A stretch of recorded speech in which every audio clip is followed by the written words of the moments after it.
Hello, j'espère que vous allez bien. Nous voici pour la dernière vidéo du mois de mars et j'avais envie d'un tuto simple. On me dit souvent que j'aime faire compliqué, donc je voulais me lancer un petit défi pour faire quelque chose de très sympa, de très rapide et qui servira notamment en vue des fêtes de Pâques. Je pense notamment à nos enfants qui vont aller ramasser les œufs.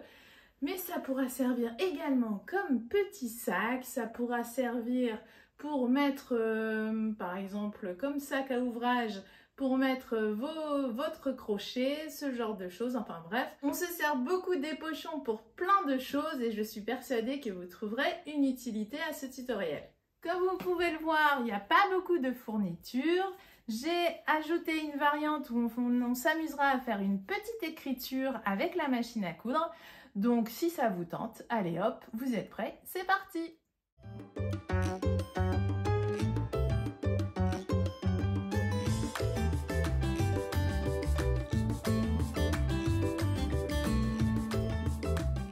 Pour le tuto de cette semaine, je vous propose donc le petit pochon. Au niveau des tissus, j'ai essayé d'optimiser mes chutes et notamment des tissus qu'il me restait. Donc j'ai choisi de prendre celui-ci de chez la Mercerie des Créateurs, vous voyez, tout doux. Donc je vous mettrai les références en barre d'infos. Alors sur celui-ci, j'ai découpé deux morceaux de rectangle, de 30 cm de large sur 20 cm de haut. Et ici, j'ai formé des petits carrés de 5 cm de côté. Donc ça, c'est bon. J'ai ensuite pris ce tissu-ci qu'il me restait. Donc voilà, donc c'est un Art Gallery Fabrique. Je trouvais ça très mois d'avril, très printanier. Donc j'ai pris 12 cm de hauteur sur 30 cm de largeur et je l'ai aussi préalablement entoilé. Vous allez voir qu'ici, on ne va pas avoir de souci d'épaisseur normalement. Donc ça va venir ici comme ça au-dessus. Après, j'ai pris ce tissu-ci, petit pan. Donc, petit pan, j'ai pris 5 cm sur 30 cm. Et vous voyez, ici, j'ai fait des petits rabats. Hop, voilà, j'ai fait des petits plis. J'ai pris à peu près un petit peu moins d'1 centimètre, hein, vous voyez. Et j'ai fait ça de chaque côté de mes bandes. Donc, pour celle-ci et également pour celle-ci. Voilà, donc ça nous servira pour former les passants pour nos cordons, pour pouvoir fermer le pochon. Pour les doublures, j'ai pris le même petit pan et j'ai pris 30 cm sur 30 cm. J'ai également formé mes coins de 5 cm de côté. Donc voilà, pour mes deux doublures. Et j'ai gardé mes petites chutes, vous voyez, des coins, pour essayer de les optimiser aussi en déco sur l'extérieur. Et là, j'ai mis du Vlisofix, donc c'est du thermocollant double face, parce qu'à mon avis, j'ai bien envie de les positionner, vous voyez ici, sur le devant, avec un point décoratif et peut-être essayer de faire une écriture. Enfin bref, on va voir si je vais réussir. Et après, j'ai pris des morceaux de cordon, vous voyez. Donc là, je ne sais pas encore si je vais en mettre qu'un ou si éventuellement je vais les tresser. Donc je vous donnerai au cours de la vidéo la dimension dont vous avez besoin. Petite précision pour les fournitures, essayez de prendre un tissu qui a de la tenue sur le bas. Ici, celui qui remplacera en fait le tissu vert que j'ai mis pour que votre pochon tienne tout seul. Donc avec un coton thermocollé, ça sera peut-être pas suffisant. N'hésitez pas à mettre quelque chose un peu comme du velours, de la suédine double face. Vous pouvez éventuellement mettre aussi du jacquard puisque ça a aussi une tenue. N'hésitez pas, ou sinon vous prenez exactement le même que moi, que vous retrouvez en plusieurs coloris chez la Mercerie des Créateurs. Première étape, j'ai pris mes bandes de coton que j'ai entoilées et j'ai également pris les bas.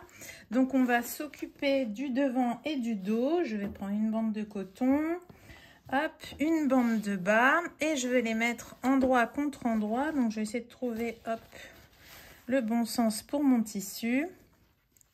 Donc endroit contre endroit, bord à bord, et je vais coudre à 1 cm des bords. Donc j'ai toujours ma fameuse Innovis F420.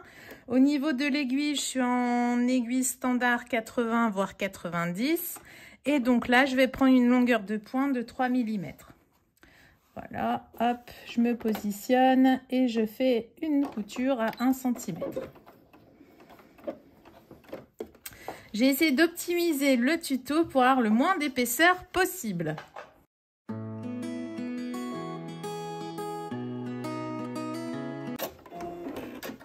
Voilà, donc une fois que c'est ok, je vais replier dans ce sens-ci, vous voyez, le coton comme ça, les marges de couture vers le haut et je vais faire une petite surpiqûre sur mon coton à 1 ou 2 mm des bords.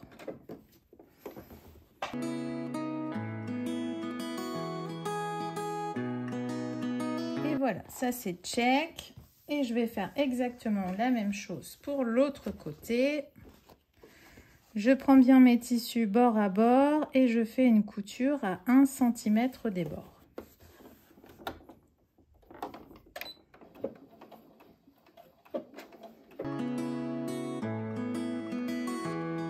Je replie et je fais ma surpiqûre à 2-3 mm.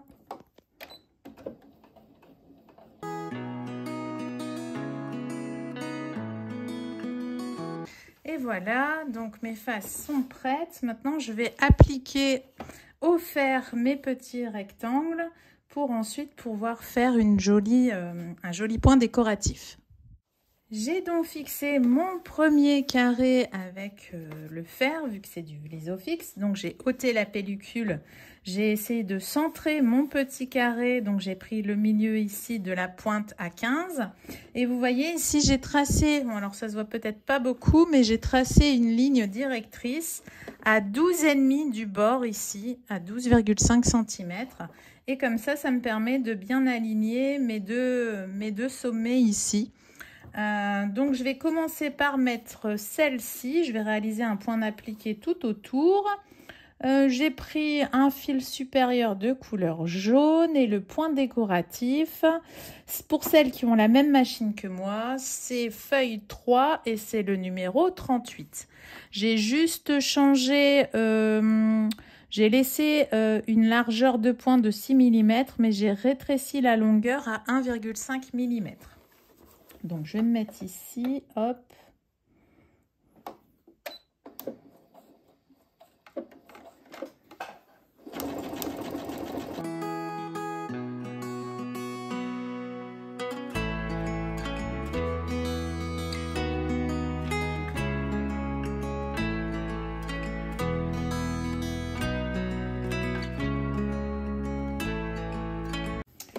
Et voilà ce que ça me donne.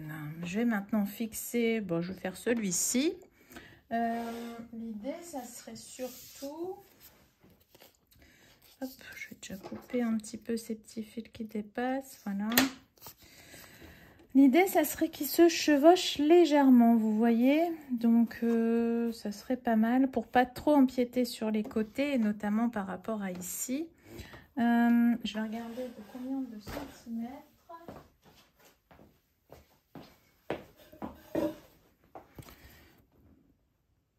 Ouais, c'est à peu près 2 cm en fait. À 2 cm, donc je vais faire comme ça pour fixer ma pointe. Je vais me positionner ici, hop, voilà. Et là, je sais qu'à 2,5, donc à 2 cm ici du bord et à 2,5 ici, je mettrai ma pointe pour l'autre, enfin mon sommet de mon autre carré. J'ai donc positionné mes deux autres carrés, d'accord, selon la même technique. Donc ici, ils sont bien à 2,5 pour que ce soit à peu près bien centré. Et j'ai réaligné bien mes pointes ici avec ma ligne. Donc là, ils sont fixés. Je n'ai plus qu'à faire des points décoratifs tout autour ici. J'ai pris maintenant le point numéro 27, toujours dans la rubrique feuille 3. Donc après, vous pouvez parfaitement faire des points zigzag également.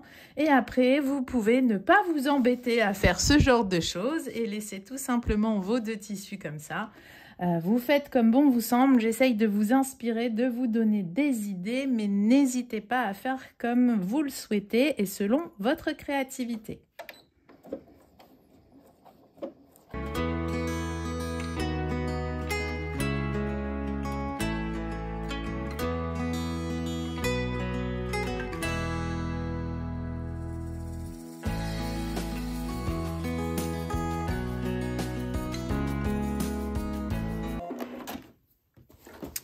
Et voilà. Donc là, j'aimerais bien écrire quelque chose. Ça fera une variante en plus. J'ai donc inscrit au stylo friction, donc qui s'efface à la chaleur. J'ai mis love. Je vais prendre du fil noir pour que ça soit bien contrastant. Et je vais utiliser le triple point de ma machine. Donc c'est le numéro 5. Alors, ça va être un peu compliqué. Là, je vais essayer d'innover. Donc, je vais bien me positionner. J'ai une longueur de pointe de 2,5. Hop. Et je vais y aller tout doucement pour simplement suivre mes tracés. Allez, prions, c'est parti.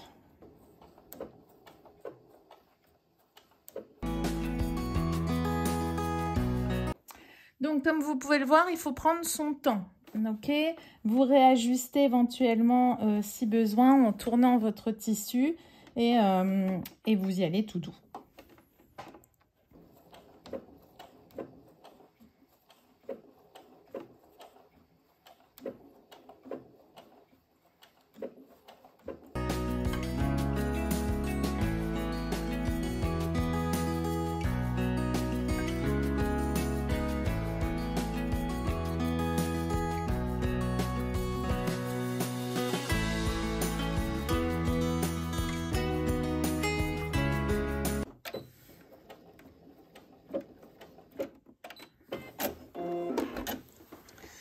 Voilà, vous pouvez aussi décider par exemple de faire des couleurs différentes selon les lettres. Là moi j'ai coupé parce que j'ai envie de reprendre ici puisque forcément j'ai fait des trucs assez en lettres cursives. Donc c'est un peu contraignant mais bon. Hop.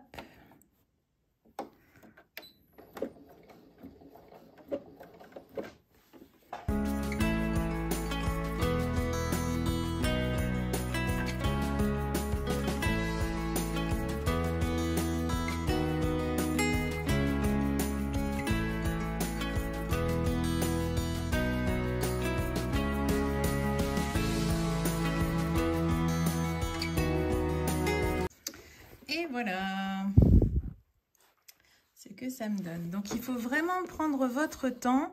Et au niveau du triple point, pour éviter qu'il y ait le moins d'à-coups possible dans la couture, vous faites 1, 2, 3, vous finissez votre triple point et après, vous bougez votre tissu. Bon, moi, c'était un essai et je trouve ça quand même hyper sympa. Donc, je ne sais pas ce que vous en pensez. N'hésitez pas à me dire en commentaire. J'enchaîne ensuite avec le passant du haut. Donc là, j'ai repris, vous vous souvenez, mes petits rectangles là où j'avais replié sur les côtés offerts. J'ai également replié ici en deux et je vais les positionner ici sur le haut en prenant soin de bien les centrer. Donc ça fait qu'il faut que je laisse à peu près 1 cm, voire 1,5 cm en fonction des replis que vous avez formés. Donc hop, voilà. Donc je les mets bien bord à bord. Voilà, et je vais coudre à peu près à, on va dire, 0,5 cm.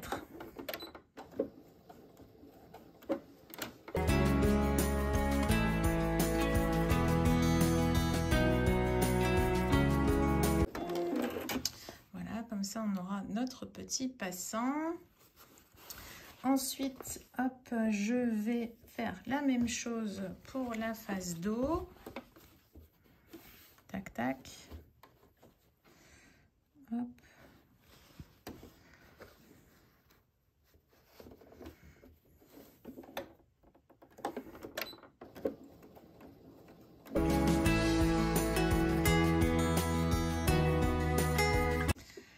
Et voilà, donc, deuxième passant check.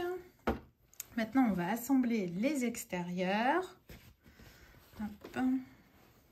Donc si vous souhaitez vous en faire un petit sac bourse, je vous conseille ici sur les côtés de mettre des petits passants avec les anneaux pour pouvoir accrocher votre bandoulière après. Hop, moi je vais juste faire un petit pochon, donc je vais mettre tout ça bord à bord. Je vais bien faire attention ici à mes raccords, ok. Donc, je vais bien mettre raccord sur raccord, hop, on épingle. Et ici, raccord sur raccord, hop, et j'épingle pour être sûr.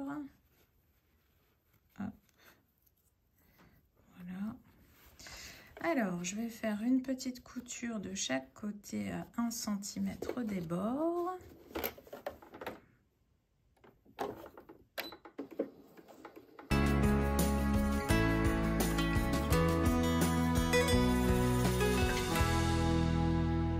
Je fais la même chose pour l'autre côté.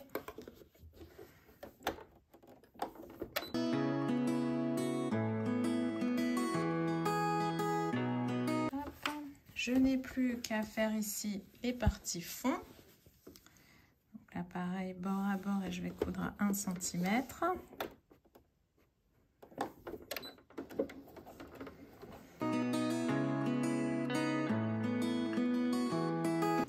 Et enfin, ici, au niveau des carrés, je n'ai plus qu'à mettre ici bord à bord, comme ça. J'écarte bien ici les marges de couture. Je fais bien correspondre mes coutures latérales et je vais coudre à 1 cm.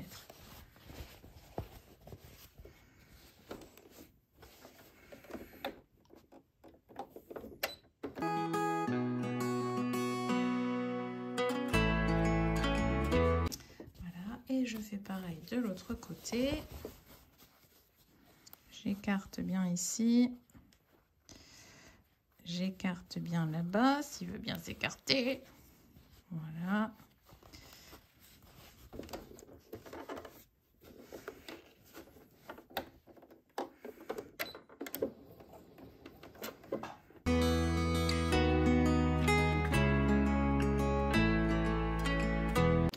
Quand ça patauge un petit peu comme ça, c'est pas gênant. Je vais refaire juste une couture. Hop, je vais juste allonger mon point, hop, à 3 mm et je vais refaire juste une couture ici.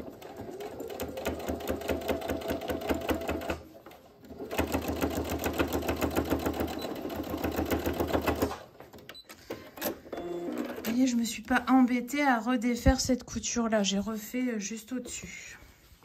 Donc voilà, alors on va peut-être couper un petit peu les excédents ici.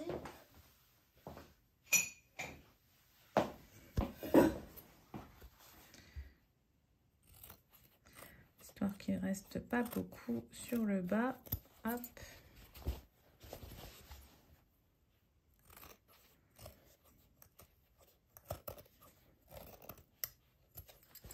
Voilà.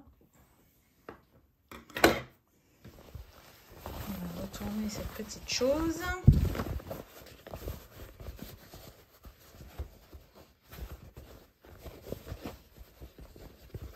Bien faire ressortir nos petits coins.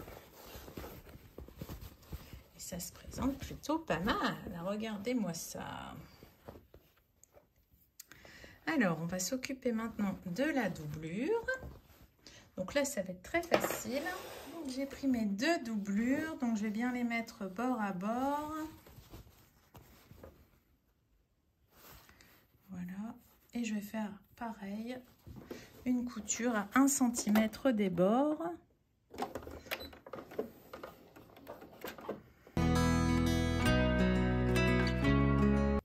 Je vais faire pareil ici sur le bas, 1 cm.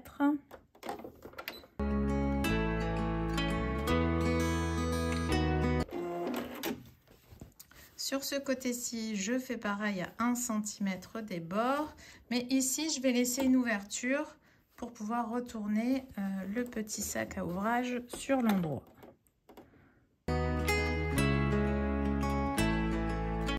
J'ai oublié de laisser une ouverture.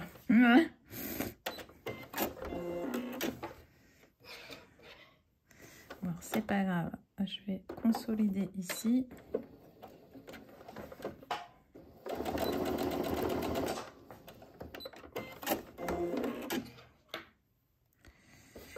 Alors,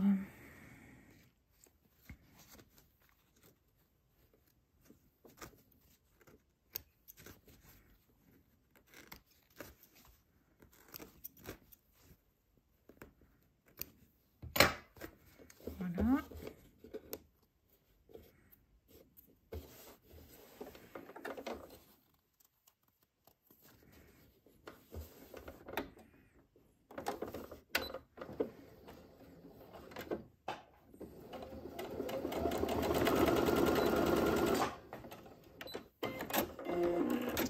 Je vais former mes fonds. Tac, tac. Donc là, je ne vais pas écarter, je vais simplement mettre chaque marge de couture d'un côté et de l'autre. Et de l'autre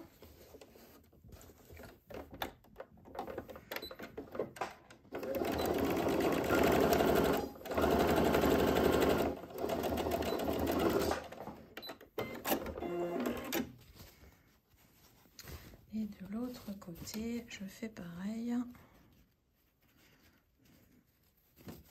Tac, tac.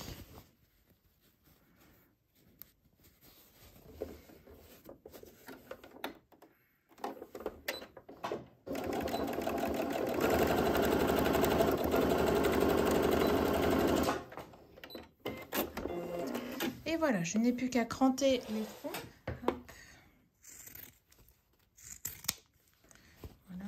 Ça fera un peu moins d'épaisseur au niveau des fonds. Je vais ensuite retourner ici mon extérieur. Hop, hop, hop. Je mets bien mon tissu qui va former la coulisse pour mes cordons sur l'intérieur. Hop. Je vais retourner ma doublure. Comme ça, j'insère endroit contre endroit. Je vais épingler, hop, sur les côtés pour bien faire correspondre les lignes des côtés. Donc là, comme j'ai pas beaucoup d'épaisseur, je rabats les coutures de chaque côté.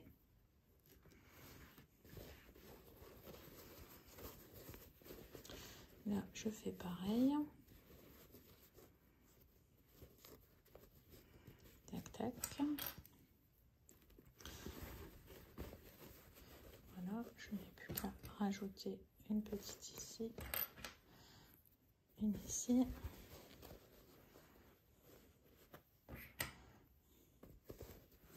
Voilà. Et je vais faire une couture à 1 cm des bords, voire 0,5 ou 0,7. Comme ça, vous aurez plus de... Si vous avez des gros cordons, vous aurez plus de place dans le passant.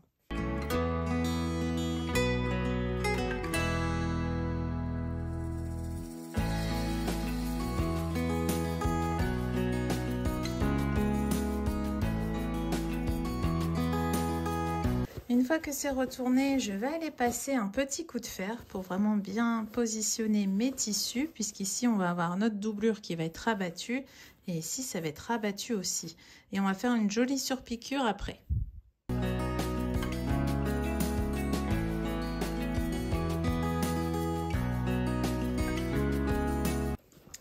Voilà, ma petite surpiqûre est faite, donc c'est plutôt sympa, regardez. Il n'y aura plus qu'à fermer l'ouverture laissée dans la doublure. Vous pouvez aussi éventuellement venir ici faire une petite couture invisible de maintien, vous savez, pour vos coins. Je pense que je vais le faire.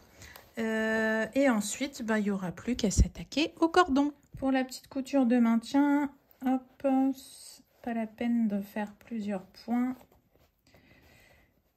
Ouf. Donc je pique bien dans mes marges de couture, si j'y arrive. Hop.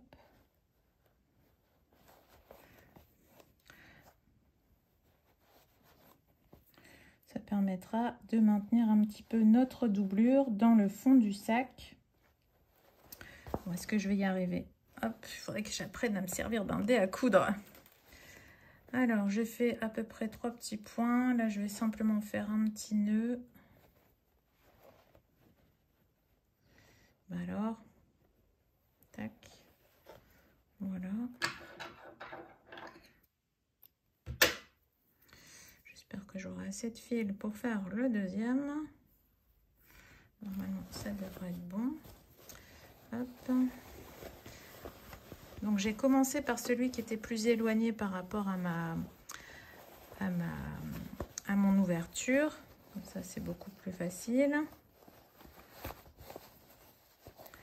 Voilà. Et là, je me positionne pour le deuxième. Alors, le raccord est là. Bon, je vais peut-être pas piquer en plein dans le milieu parce que franchement, avec toutes les épaisseurs, c'est un peu galère à la main. Donc, je passe une fois, 2 fois. Allez, j'ai le durable pour faire 4 fois. Voilà. Et je fais tout simplement après un petit nœud. Alors, je sais pas si vous utilisez cette technique. J'avoue que j'en ai jamais vraiment parlé dans mes livres. Et que c'est que très récemment que j'en parle sur YouTube. Alors, petit ciseau, tac, tac, voilà. Et je n'ai plus qu'à refermer l'ouverture laissée ici par un point invisible à la main ou un point à la machine. Il ne nous reste plus qu'à enfiler nos petits cordons. Donc, pour finir, j'ai laissé des cordons comme ça. Je vais utiliser ce qu'on appelle une aiguille passe-lacet. D'accord, donc c'est une aiguille avec un gros chat. Hop, c'est beaucoup plus facile. Hop, voilà. Et donc, je vais passer ici par l'une des ouvertures, si j'y arrive. Voilà.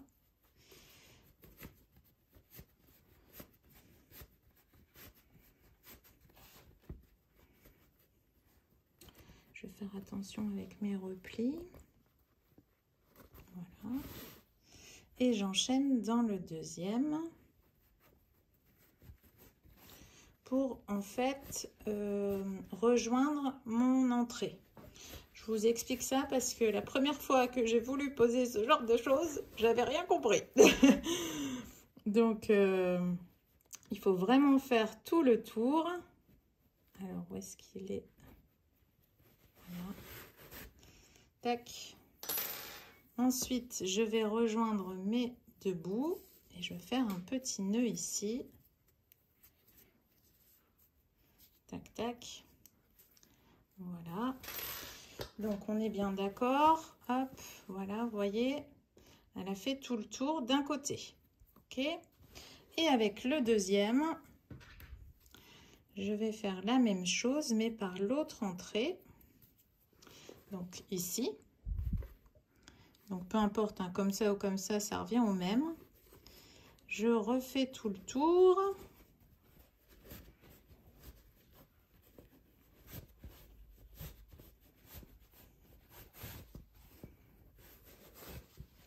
Donc, me voilà sortie du premier. Je re-rentre dans le deuxième.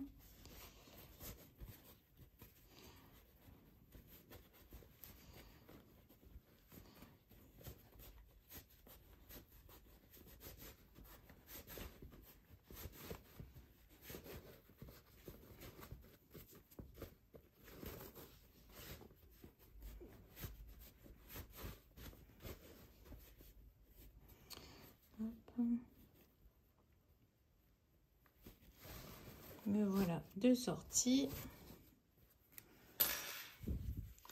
Je rejoins les deux. Je fais un petit nœud. Tac, tac. Je fais bien coulisser pour être sûr. Voilà. Et donc après, quand vous tirez, ça serre. Bon, ne venez pas me dire que cette fois-ci j'ai fait compliqué parce que honnêtement il n'y a pas de souci d'épaisseur, c'est ludique, c'est original et c'est hyper pratique. J'ai donc pensé à un tuto simple pour les débutants, un tuto rapide. N'hésitez pas à me faire part de vos avis en commentaire, vous savez que c'est très précieux pour moi puisque ça m'inspire les prochains tutos. Donc si vous voulez encore des tutos sur cette chaîne, j'attends vos commentaires.